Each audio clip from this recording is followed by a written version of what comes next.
Queridos, nós vamos agora analisar o livro de Malaquias. Nós, como eu disse agora há pouco em off para a igreja do Senhor, nós estamos alegres hoje porque é um dia histórico, nós estamos completando a análise de toda a Bíblia, de todos os livros da Bíblia. E no momento certo eu vou disponibilizar esse material, que será devidamente corrigido, né? Eu tive o privilégio de escrever pesquisa de todos os 66 livros da Bíblia, estou com esse material escrito. E nós, durante 2 anos, fizemos uma análise de cada livro aqui na escola bíblica. E todos os análises foram feitos de forma profunda e com um esquema, obedecendo um esquema, um esboço para facilitar o entendimento e etc. Inclusive, eu quero dizer para os irmãos que em cada livro nós temos uma parte que são os objetivos. Desses objetivos, eu vou ter 66 mensagens, porque de cada livro, quando se trata dos objetivos do livro, é uma mensagem perfeita para se pregar em qualquer situação, né? Então vamos lá. Então hoje vamos estudar Malaquias, fechando os 66 livros. Eu quero dizer que sobre a autoria, é a primeira coisa que nós abordamos em cada livro, é a autoria e a data. Então vamos ver. Olha aí, ó. O autor é Malaquias.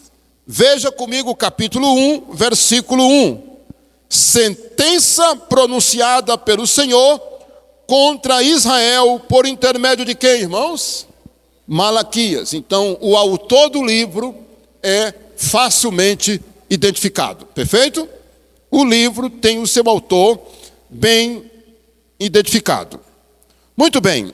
Agora, nós vamos olhar para aquele slide ali e ver que a data em que provavelmente o livro foi escrito foi essa data, entre 500 antes de Cristo a 430, como diz ali AC, antes de Cristo. Porque essa data é uma data pós-exílio. Inclusive, a data de Malaquias já demonstra que o templo foi construído, já estava reconstruído. Então, é na época de Esdras, de Neemias e etc. Então, é uma data pós-exílio. Como eu disse na semana passada, quando estudávamos Zacarias e Ageu, por exemplo, nós vimos que nós temos toda essa história do Velho Testamento, antes da divisão do reino, depois da divisão do reino, antes também do reino, tivemos a época dos juízes, e depois da época dos reis, nós tivemos a chegada do cativeiro assírio e babilônico depois. E nós vimos toda essa história, os profetas de cada período, o que aconteceu, quem eram os profetas, o que estava acontecendo. E um dos assuntos mais falados foi o cativeiro, o exílio, tanto da Assíria, as 10 tribos do norte, como a de Judá, da parte do sul. Então nós falamos demais. Judá foi para a Babilônia, na época de Nabucodonosor, e foi toda aquela história que nós vimos, incluindo Daniel e etc., né? Ezequiel, Jeremias. Irmãos, muita coisa nós aprendemos. E esse material vai estar disponível, tá bom? Você pode ter certeza que você vai ter acesso a todas essas pesquisas. Em média, irmãos, eu consultava entre 6 a 10 fontes. Toda a minha pesquisa era nessa base, de 6 a 10.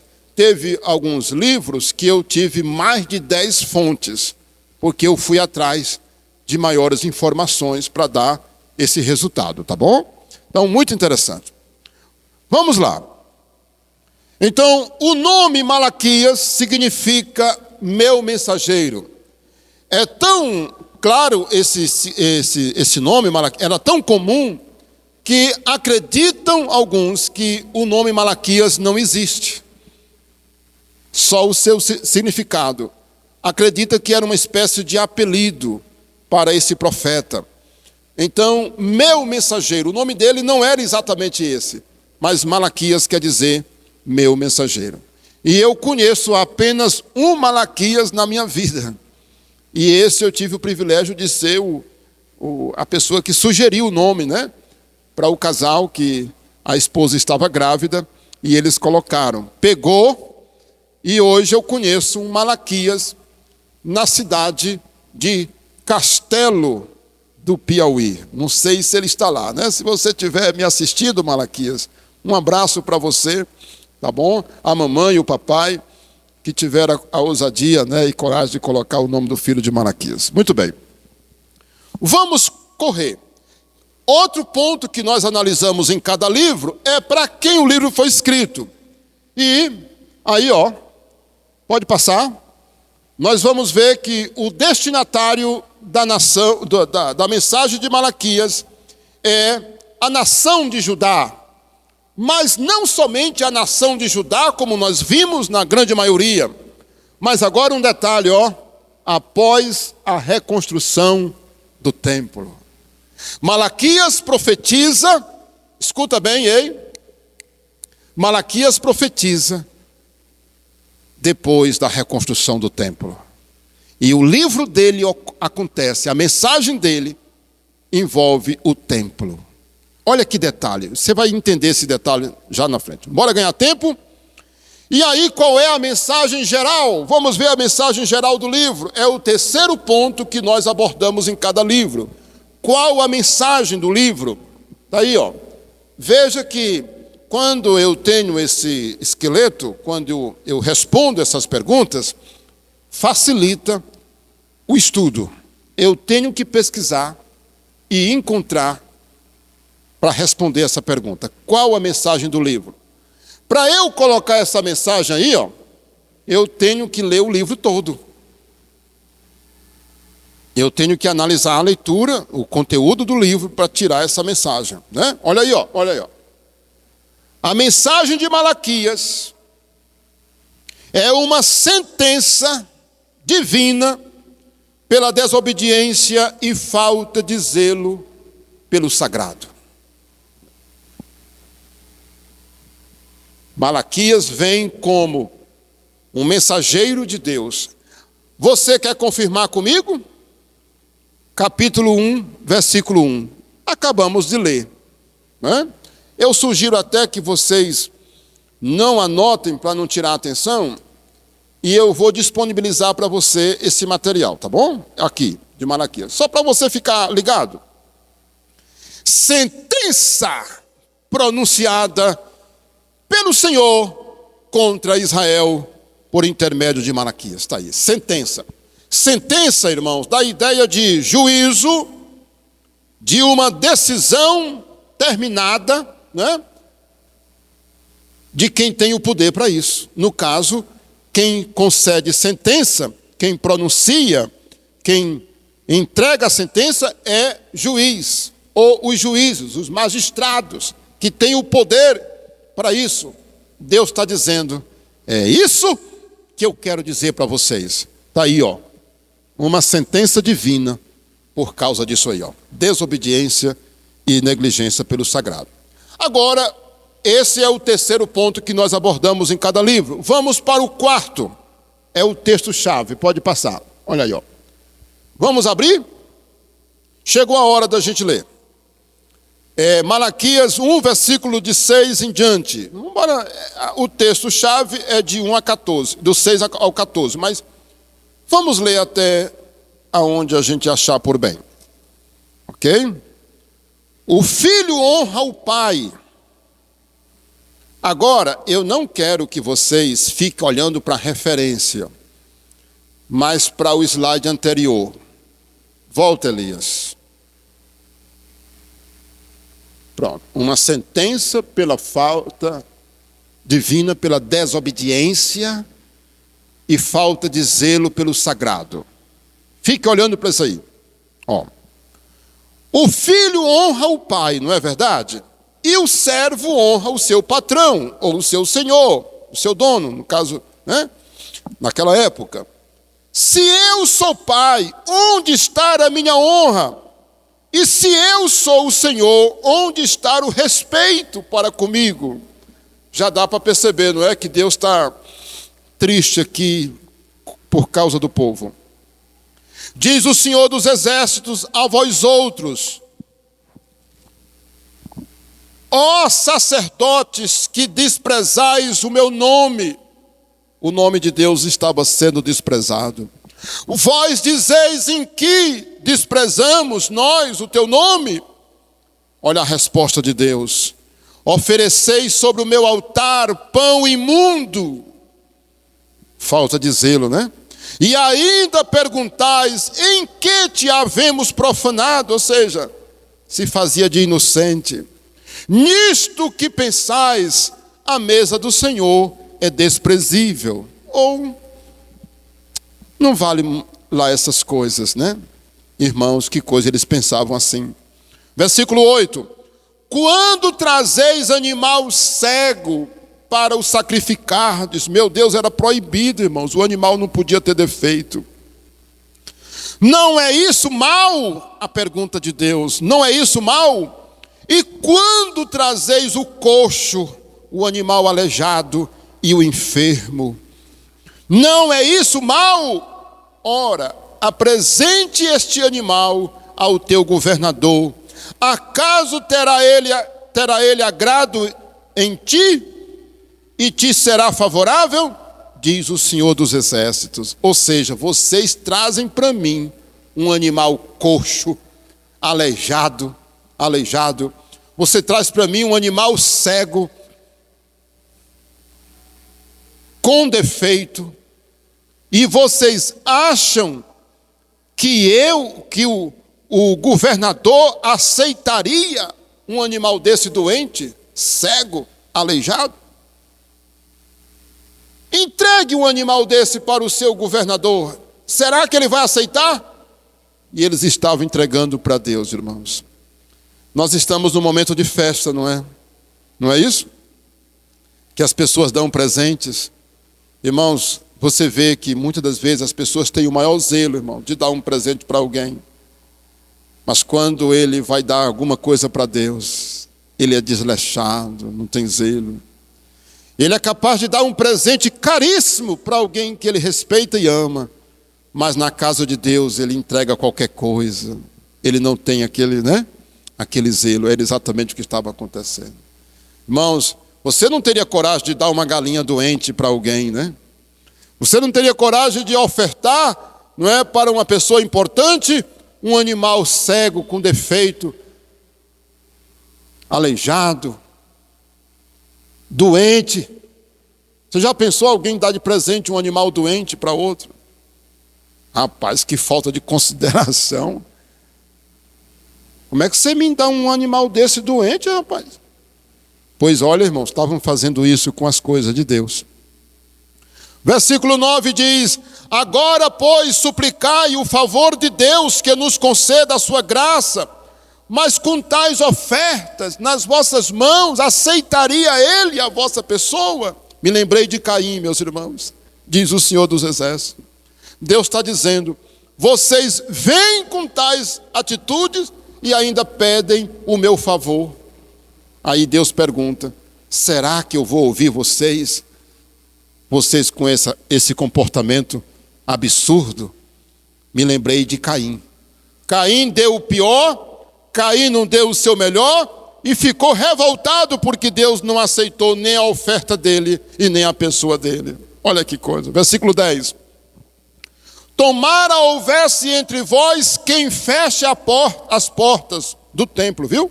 Para que não acendesseis debalde, ou seja, em vão, quer dizer isso, debalde, né? O fogo do meu altar. Eu não tenho prazer em vós, diz o Senhor dos Exércitos, nem aceitarei da vossa mão a oferta. Irmãos, olha, chegou o momento que Deus disse assim: é melhor fechar a porta do templo do que vocês terem esse comportamento. Eu vou dizer uma coisa, meus irmãos.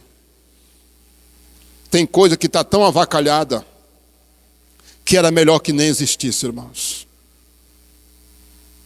Você consegue entender? Tem culto que não é mais culto, irmãos. Tem igreja que não é mais igreja. Tem pregação que não é mais pregação. Tem louvor que não é mais louvor. Sabe por quê? Porque a coisa está em pecado. A coisa está sendo feita de mão. E Deus disse, era bom que vocês nem abrissem as portas do templo mais. E que vocês estão acendendo fogo em vão, debalde, porque eu não aceitarei mais de vocês. Irmãos, você já pensou? Você já percebeu que todas as vezes que eu começo o culto aqui, eu faço uma oração de louvor? Você já percebeu? Eu faço uma tremenda oração de louvor, exaltando a Deus. Sabe por quê? Porque a minha preocupação é que nós sejamos aceitos por Deus. Que nós não estejamos aqui entrando como que nós estivéssemos entrando numa escola, num mercado, numa loja de um shopping, entrando num lugar qualquer, mas que nós tenhamos temor ao entrar na casa de Deus, coração limpo. E mesmo que entre com ele sujo, tem que haver purificação, tem que haver arrependimento, tem que haver mudança. O povo estava tão errado que Deus disse, vocês estão fazendo tudo à toa. Lembre de Isaías capítulo 1 também, tá bom? Você pode inclusive ler Isaías capítulo 1, é perfeito lá. Deus também não estava ouvindo as orações e nem aceitando os sacrifícios, tá bom?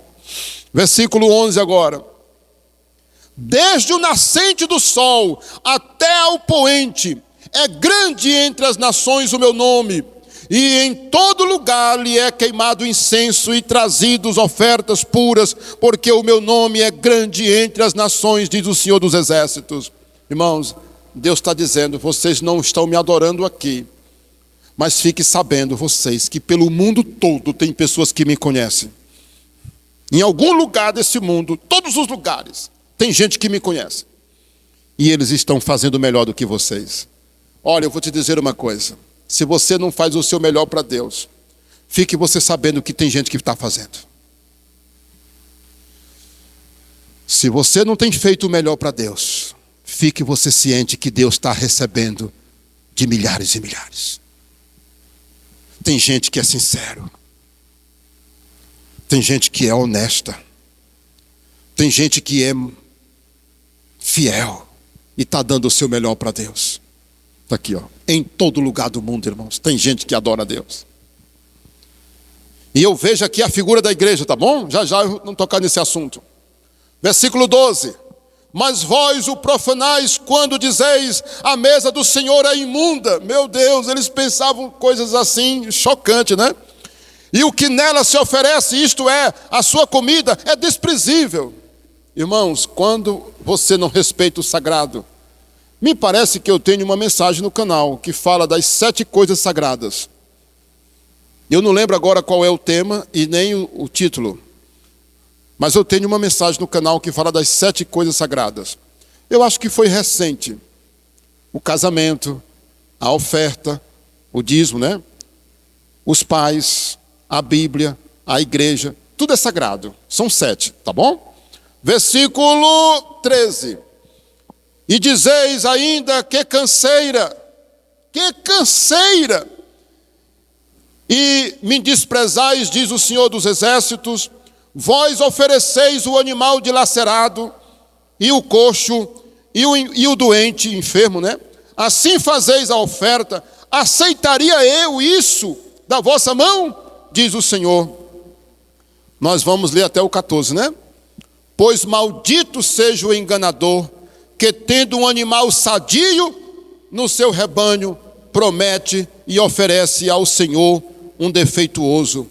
Porque eu sou grande rei, olha aí meus irmãos, diz o Senhor dos Exércitos, o meu nome é terrível entre as nações. Irmãos, você sabe como é que Deus está chamando aqui? Maldito aquele que tem o melhor e não dá para Deus. Não é forte? Não é forte, irmãos?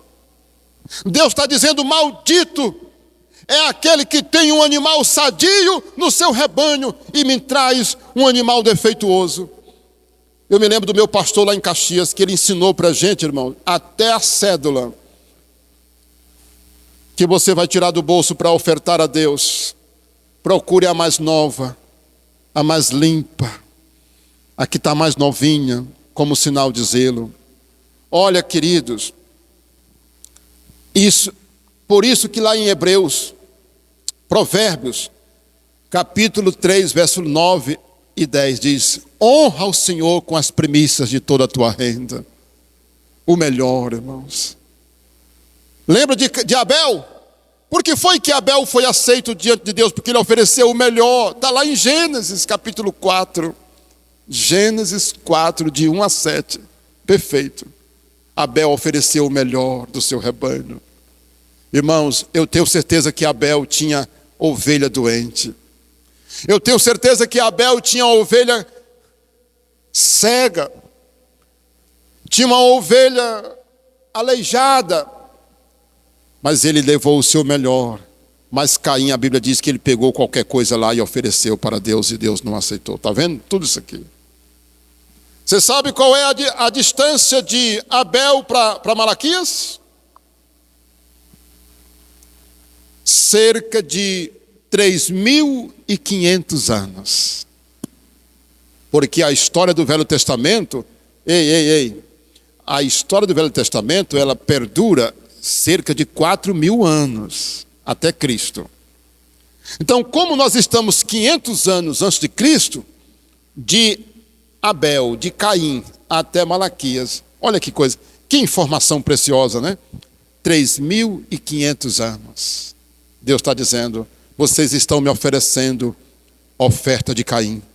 Vocês estão me trazendo o que Caim ofertou lá no começo. Isso é muito profundo, irmãos. Muito profundo, tá bom? Olha, enquanto eu estou me lembrando, você irá ver aqui no canal outras mensagens parecidas, análise do livro, tá bom? E Deus abençoe a sua vida e também compartilhe e se inscreva no canal. Vamos agora responder. Pronto. Ficou claro depois da leitura? Deus estava triste. Deus estava angustiado, vamos dizer assim, na linguagem humana, pelo comportamento do povo, né? E no versículo 14 ele diz: maldito seja o enganador, que tendo um animal sadio, promete e oferece a Deus um animal defeituoso, porque eu sou grande rei, diz o Senhor dos exércitos, o meu nome é grande, terrível entre as nações. Irmãos, olha, eu já vi uma pessoa se preparando para receber na sua casa o governador. Irmãos, ele trocou cortinas da casa. Ele mandou fazer uma mesa especial. Ele mandou pintar a casa. Eu conheço uma pessoa simples que hospedou o governador na sua casa. Essa pessoa fez tantas mudanças na casa dela, irmãos, porque ia receber o governador do nosso estado. Eu fiquei hospedado nessa casa um dia. Irmãos, aquele homem fez tanta mudança, irmãos. Se você vê os azulejos que ele colocou, meus irmãos, na parede, na copa da casa, as flores, os arranjos que ele colocou na casa dele, para receber um político na casa dele. E quando você entra na casa de Deus, Jesus está na tua casa, Jesus está na tua vida. Ele é o Rei dos Reis, Ele é o Senhor dos Senhores, Ele é o ser mais importante do mundo, e nós o tratamos com desprezo. Nós não podemos fazer isso. Diga misericórdia. Está vendo, irmãos? Deus está dizendo isso. Vocês me tratam como se eu fosse um qualquer. Não façam isso, me dê o melhor, me traga o melhor. E o melhor é você que tem daquilo que você tem.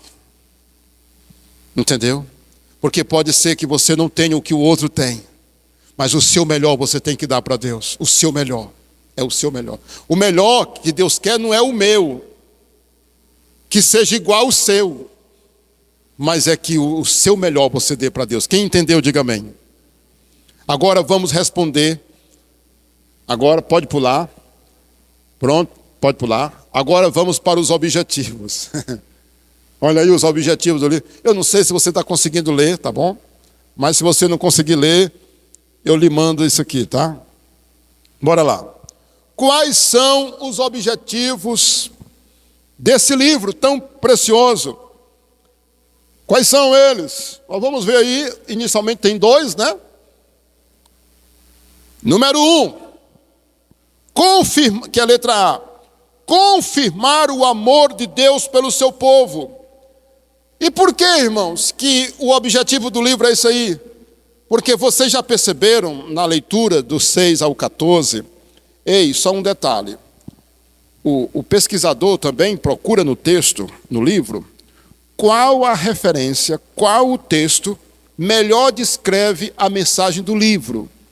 Tem texto que é o capítulo 3, o capítulo 10, ou vários versículos, mas a gente precisa analisar o livro e perceber qual texto descreve a mensagem do livro. Vocês perceberam que Malaquias 1, de 6 ao 14, perfeito. Perfeito. Descreve a mensagem do livro e o pensamento de Deus e o do povo. Perfeito. Né? Correto? Pois muito bem. Olha bem aí o que o povo pensava. O povo pensava besteiras. Capítulo 1, versículo 2. Eu vos tenho amado, diz o Senhor dos Exércitos. Mas vós dizeis, em que nos tem amado? Não foi Esaú, irmão de Jacó? Disse o Senhor. Todavia amei a Jacó. Irmãos, aqui tem algo poderoso demais. Deus está fazendo a diferença histórica aqui e a menção histórica de Esaú para Jacó. Olha, eu tive o privilégio de ir a Israel já 3 vezes, né, irmãos? E eu nunca fui na terra de Edom, que é de Esaú. Você sabe como é chamada a terra de Esaú hoje? Esaú não era irmão de Jacó? E ele não se transformou também numa nação chamada Edom? Esaú se transformou em Edom. Sabe qual é o nome do antigo lugar aonde Esaú morava? Petra. Era um reino que no passado foi rico e poderoso também. Mas Deus está dizendo aqui, olha, eu amei a Jacó e desprezei a Esaú. Vocês dizem, em que nos amas? E Deus disse, eu amei a Jacó, eu amo vocês. E vocês me perguntam. Então, irmãos, esse texto, o objetivo do livro de Malaquias é descrever o amor de Deus pelo seu povo. Mas tem um detalhe muito importante,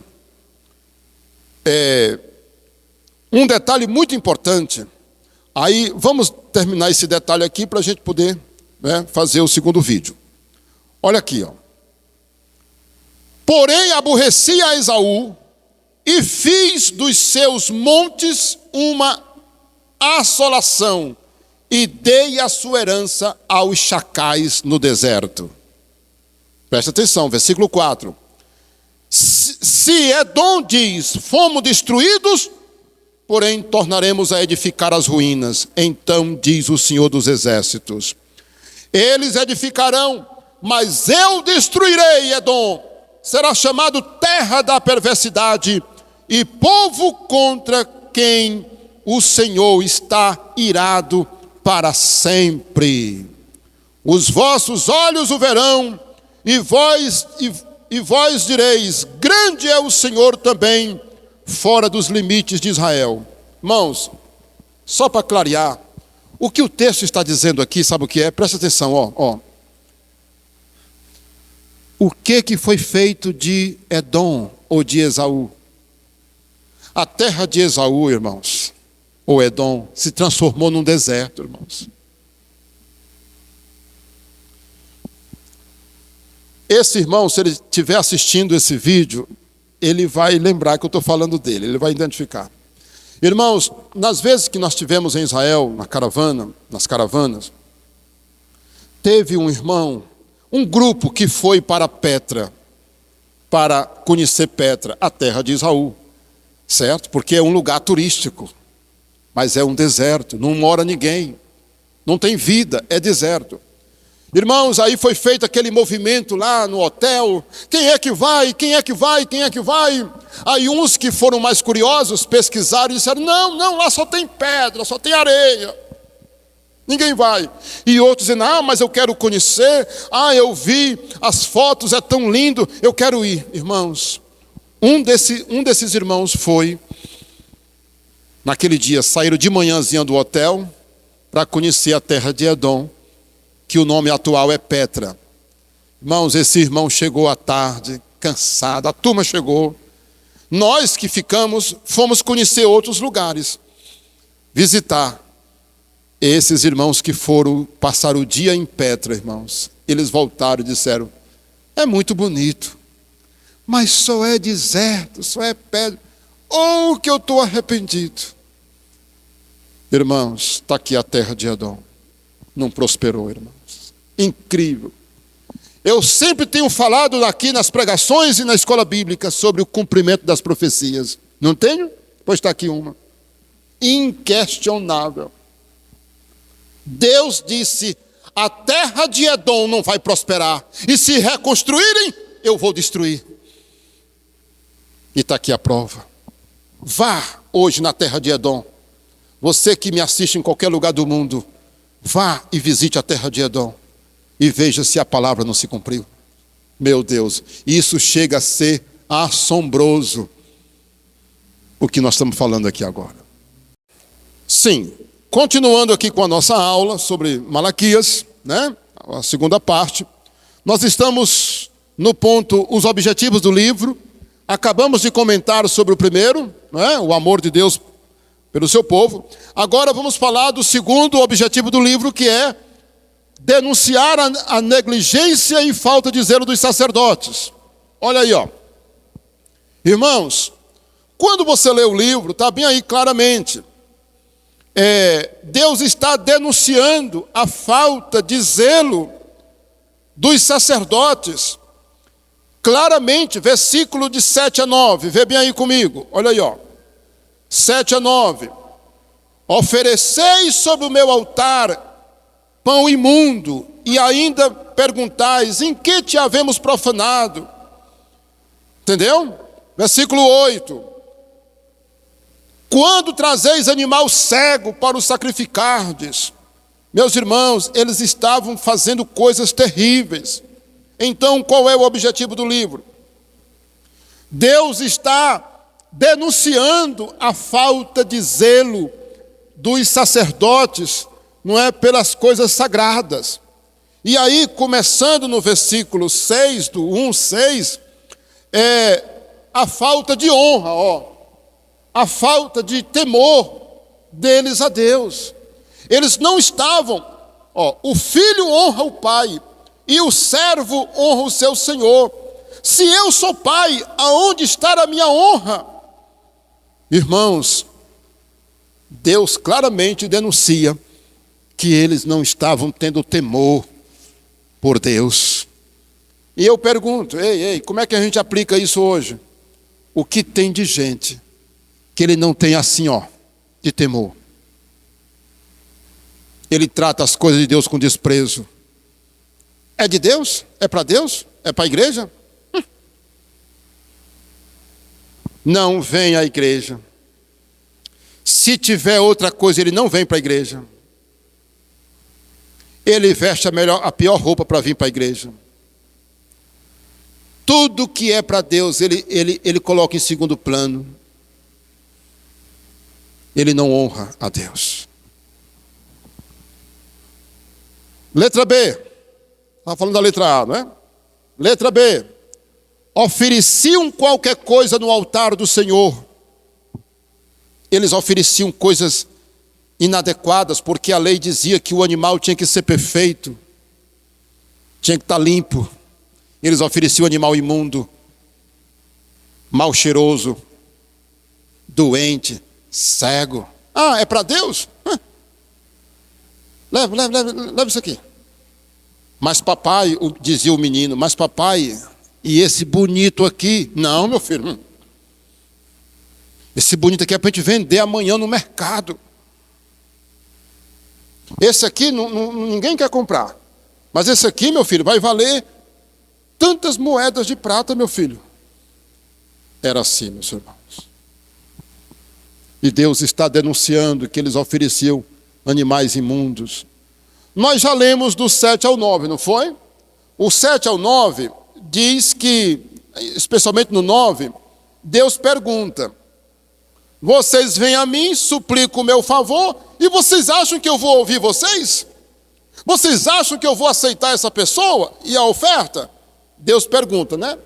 No versículo de 12 a 14, o que diz? Quando eles falavam que a mesa do Senhor era imunda, a comida era desprezível, aí Deus novamente pergunta se aceitaria, e no 14, Deus pergunta se o meu nome é grande e temível, não é? E diz aqui, ó, porque eu sou grande, rei, diz o Senhor, o meu nome é terrível. Eles não davam a devida honra para Deus, tá bom? Letra C. Qual foi a terceira ideia na repreensão? Repreendidos por não ensinarem a palavra de Deus. Está aí no versículo de 1, do capítulo 2, de 1 ao 9. Irmãos, eu fiquei assim, meditando nessa palavra aqui, ó. Capítulo 2, versículo 1, me acompanha aí na leitura. Agora, ó sacerdotes, para vós outros é este mandamento: se não ouvirdes e não propuserdes no vosso coração dar honra ao meu nome, diz o Senhor dos Exércitos, enviarei sobre vós a maldição, e amaldiçoarei as vossas bênçãos, e as tenho amaldiçoado, porque vós não propondes isso no coração. Eis que eu vos reprovarei a descendência, atirarei esterco, ou as fezes dos animais ao vosso rosto, excremento nos vossos sacrifícios, e para junto deles sereis levados, ou seja, para onde se coloca, não é, os excrementos dos animais. Versículo 7, olha aí, ó, versículos 6 e 7. A verdadeira instrução esteve na sua boca, e a injustiça não se achou nos seus lábios. Andou comigo em paz e em retidão, e da iniquidade se apartou há muito. Deus está falando da época de Levi, não é? Agora o versículo 7. Porque os lábios dos sacerdotes devem guardar o conhecimento, e a sua boca deve os homens procurar a instrução, porque ele é o mensageiro do Senhor dos Exércitos. Mas vós vos tendes desviado do caminho, e por vossa instrução tendes feito tropeçar a muitos, violaste a aliança de Levi, diz o Senhor dos Exércitos. Irmão, sabe o que Deus está dizendo aqui? Que eles tinham sido negligentes na hora de ensinar o povo. E por causa do comportamento deles, muitos se desviaram. Eu não falei agora há pouco em off, antes de começar essa aula, sobre testemunho, não falei? Mau testemunho. Olha, irmãos, querido pastor, líder de igreja, líder de célula, pregador, nós temos o dever de dar um bom exemplo. Esse texto está falando que do pastor sai a sabedoria, o conselho. Tem uma versão aqui que eu li, que diz que as pessoas devem procurar os pastores e pedir conselho. E como é que um pastor aconselha o rebanho, irmãos? Com a palavra. Você já imaginou um pastor que não conhece a Bíblia? A Bíblia está dizendo que da boca do pastor vem a sabedoria. Olha, eu vou dizer uma coisa para você. Se você tem feito negócios, se você tem tomado decisões e não tem ouvido os seus pastores, você está cometendo um grande erro. Porque está aqui, ó. Leia o versículo, o capítulo 2, versículo 7, numa outra versão popular. Leia. Ó o versículo 7. Porque os lábios do sacerdote devem guardar o conhecimento. Se espera que um pastor tenha conhecimento da palavra. Sabia? Se espera. O que se espera de um pastor é que ele seja um homem estudioso da palavra. Você não espera que um médico conheça medicina? Você não espera que um médico conheça bem medicina? Você não espera que um advogado conheça bem o direito? Você não espera que um professor domine a sua matéria? E por que não se espera que um pastor conheça bem a palavra de Deus? Porque dos lábios do sacerdote vem o conhecimento. E da sua boca devem os homens procurar instrução. Olha aqui, ó. As pessoas devem procurar os pastores, os líderes. E dizer: pastor, qual o conselho você me dá? Eu quero dizer para você que é pastor: ei, estude. Busque a unção e a sabedoria de Deus. Para que quando as pessoas procurarem você, você tenha a palavra certa para elas. E você que é ovelha, você que não é pastor, não tome decisões importantes sem consultar a Deus, sem consultar as pessoas de direito, inclusive seus pastores, porque a Bíblia está dizendo para você, ó, da boca dos sacerdotes vem a instrução e os homens têm que procurá-los. Olha aqui, ó, a instrução, porque ele é o meu mensageiro. No plural, eles são os meus mensageiros. Irmãos, eu me lembro que uma decisão importante que eu tomei na minha vida, eu era novo crente, adolescente ainda. Eu fui tirar a paciência do pastor. Como ele era um homem muito ocupado, trabalhava o dia inteiro. Ele tinha vários empregos, o meu pastor. Ele era funcionário público, ele dava aula, ele trabalhava em outro setor, e ele era um homem muito ocupado, ele era muita coisa na minha cidade. E eu fui bem cedinho, irmãos, bem cedo. Quando eu cheguei, ele já tinha saído para fazer a compra do café. E quando ele chegou, eu já estava dentro do muro, esperando ele, sentado na calçada. E ele disse: você, nessa hora, está aqui? Eu disse: é porque eu quero falar com o senhor, pastor. Eu quero perguntar uma coisa para o senhor. Eu quero que o senhor me diga isso. Nunca me esqueci disso. Ele se espantou porque eu estava tão cedo na casa dele. Mas é porque eu sabia que era lá que eu conseguiria falar com ele. E eu me lembro, eu era novo crente, irmãos. O pastor geralmente tem a palavra, é para ter. É para ter. Se não tiver, misericórdia, né? Vamos correr? Vamos apressar o passo? Então está aí. Os sacerdotes foram repreendidos por Deus. Tem a letra C, né? Por não ensinarem. Foi o que nós acabamos de ver. Vamos agora para o terceiro objetivo do livro. Não apareceu o terceiro? Volta lá, filho. Volta lá. Pronto. Eu omiti aí o terceiro. O terceiro é combater. Vai lá. Pode ser que eu tinha nomeado errado. Então, onde é o 4, seria o terceiro, tá bom? O terceiro objetivo: combater o casamento com incrédulos e o divórcio. É incrível como a Bíblia aí descreve a tristeza de Deus dos homens estarem se divorciando e casando com mulheres incrédulas. Deixa eu falar aqui o que eu escrevi para a gente ganhar tempo. Capítulo 2, versículo de 10 a 16. Por que Deus reprova o casamento com incrédulos e o divórcio? O casamento com incrédulos era uma profanação e ao mesmo tempo uma armadilha espiritual, porque mistura as crenças e o comportamento. Você entendeu? Vou repetir.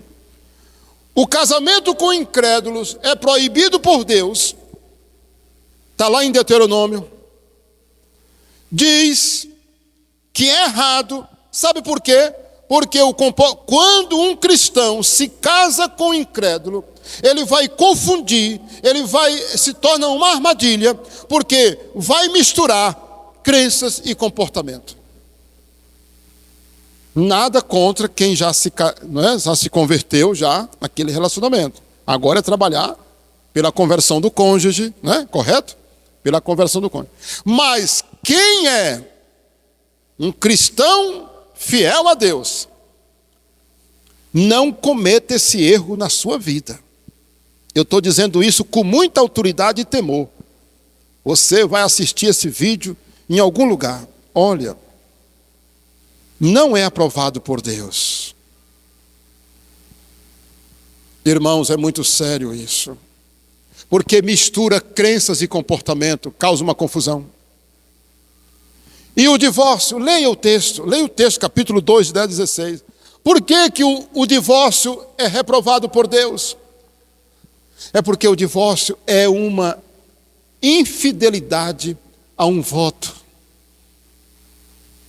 Irmãos, o texto fala aqui, no 16, deixa eu ver se eu acho, não é? Porque, 2,16, porque o Senhor Deus odeia o divórcio. Odeia. Por que será que Deus é tão contra o divórcio? Porque é uma infidelidade a uma aliança, é uma quebra de aliança. Irmãos, uma palavra, que não pode existir em nossa casa é divórcio. Não pode. Uma palavra que não é para existir em nossa casa é divórcio. Porque o Senhor odeia o divórcio. E tem casa, meus irmãos, que é a palavra que mais se ouve. Eu vou me divorciar de tu. Eu vou me separar de você. Eu vou pedir o divórcio. Irmãos, Deus odeia. Pastor Isaías, e quando há motivos? Outra história. Mas cuidado com os motivos que você cria. Cuidado com as desculpas que você está criando. Cuidado com o que você está fazendo, porque Deus odeia o divórcio. E se você fizer alguma coisa errada, Deus não vai te abençoar no próximo relacionamento. Você ouviu? Se você não for puro no seu coração, o juízo de Deus vai te acompanhar por onde você for. Porque Deus é justo, irmão. Deus é justo. Deus é justo. Você lembra daquele episódio, daquela palavra que Josué disse por Deus, que o homem que reconstruísse os muros de Jericó, o seu filho primogênito iria morrer quando ele começasse a fazer o muro, e o mais novo iria morrer quando ele terminasse? A Bíblia descreve, meus irmãos, que 500 anos depois, um homem tentou reconstruir o muro. Quando ele começou a construir o muro, morreu o primeiro filho dele. 500 anos depois. Irmãos, com Deus ninguém brinca. Com Deus ninguém brinca. Então está aqui, Deus odeia o divórcio. Deus odeia o divórcio. Quarto objetivo. Repreender o povo pela não entrega do dízimo. Irmãos, você está vendo que desde o capítulo 1 Deus está falando de maldição? Maldição pelo desleixo, pela falta de zelo. E olha quando ele fala do dízimo. Quando ele fala do dízimo, o que é que diz aí no capítulo 3, versículo 7?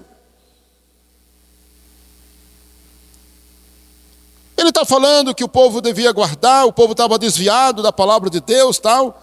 No versículo 8 ele diz, roubará o homem a Deus, todavia vós me roubais e me dizeis em que te roubamos. Ou seja, as pessoas são irônicas. As pessoas são irônicas aqui no livro de Malaquias. E o livro foi feito em forma de diálogo, né? De diálogo entre Deus e as pessoas. Um detalhe que eu esqueci de dizer lá no começo. O livro de Malaquias é um diálogo entre Deus e as pessoas. E aí, você pode ler com calma que você vai perceber. O povo diz, Deus falava. O povo dizia e Deus respondia. O povo perguntava e Deus respondia, né? Aí, olha aqui o versículo 8. Roubará o homem a Deus? Todavia vós me roubais e dizeis, em que te roubamos? Deus responde, nos dízimos e nas ofertas. Com maldição sois amaldiçoados, porque a mim me roubais vós a nação toda. Trazei os dízimos à casa do tesouro, para que haja mantimento na minha casa. Provai-me nisso, diz o Senhor dos Exércitos, se eu não vos abrir a janela dos céus e derramar sobre vós bênçãos sem medidas. Irmãos, quando o povo não entregava o dízimo, era uma consequência de quê? Eles já estavam desviados. E eu vou dizer com muita autoridade, irmãos, quem é contra dízimo? Ei, você que está me assistindo. Quem é contra dízimo, você pode ter certeza que tem algo errado na vida dele. Desorganizado nas finanças, não leva as coisas de Deus a sério. Você pode ter certeza, quem é contra dízimo é avarento, ganancioso, ama o dinheiro. Só pessoas desse tipo, irmãos. Pessoas materialistas, que dão valor às coisas materiais, pessoas que fazem questão por besteira, pessoas que amam o dinheiro, que são loucas. Qual era o animal que eles davam para Deus? Não era o animal com defeito? Irmãos, quando você vê uma pessoa não sendo a favor do dízimo, você pode ver, ela é desleixada em outras áreas. E eu digo isso com muito respeito e com muita autoridade. Se você não foi ensinado direito sobre o dízimo, saiba que o dízimo reflete gratidão, fidelidade. O dízimo mostra que você é fiel, que você é zeloso, que você tem gratidão pelo que Deus lhe deu. O dízimo também, irmãos, o dízimo, ele reflete, sabe o quê? Que eu venci o medo, a avareza, que eu não sou apegado aos bens, que eu venci a ganância, porque quando o ganancioso, o que ele quer? Ele quer mais, não é? Ele tem 1.000, ele quer ter 2.000. O ganancioso, ele tem 1.000, quer ter 2, 3, 4, 5. Tirar um. Dizem que o maior medo dos ricos, foi feita uma pesquisa. Por que os ricos muitas vezes são avarentos? A maioria são avarentos. É porque eles querem mais, eles têm medo de ficar pobre. Tem medo de ficar pobre, tem medo de perder o que tem. Por isso que eles querem mais. Nem que seja roubando, nem que seja passando por cima de pau e pedra, mas eles querem mais. O cristão não, meus irmãos. O cristão diz assim, eu tenho um Deus que me sustenta. Eu tenho um Deus, eu posso dizimar esse mês e não ter medo de passar fome. Eu posso entregar meu dízimo hoje e tenho certeza que Deus não vai deixar faltar para mim a comida, a água, a luz, o gás, o remédio. Deus não vai deixar faltar, porque Ele venceu o medo. Mas Jesus disse assim, dificilmente um rico entrará no reino dos céus. Irmãos, isso é muito forte. Você sabe por que dificilmente um rico vai entrar? Porque exatamente ele é ganancioso e avarento. E tem medo de ficar pobre. Não confia em Deus. E ele não é fiel e nem é grato. Porque o dízimo reflete gratidão, fidelidade. Amém? É muito profundo, né? Vamos. Olha aí, o que é 6 aí é 5, né? Expor a mentalidade de um desviado. Você quer ver o que pensa um desviado? Olha o versículo 13. Capítulo 3, versículo 13.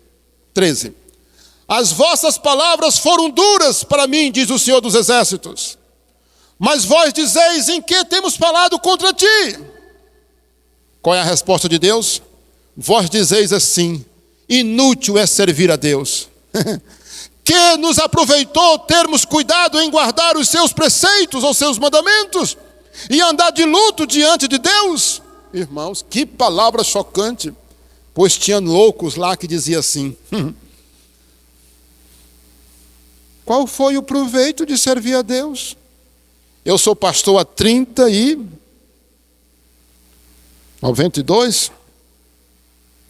93 eu assumi uma igreja, estou completando 30 anos.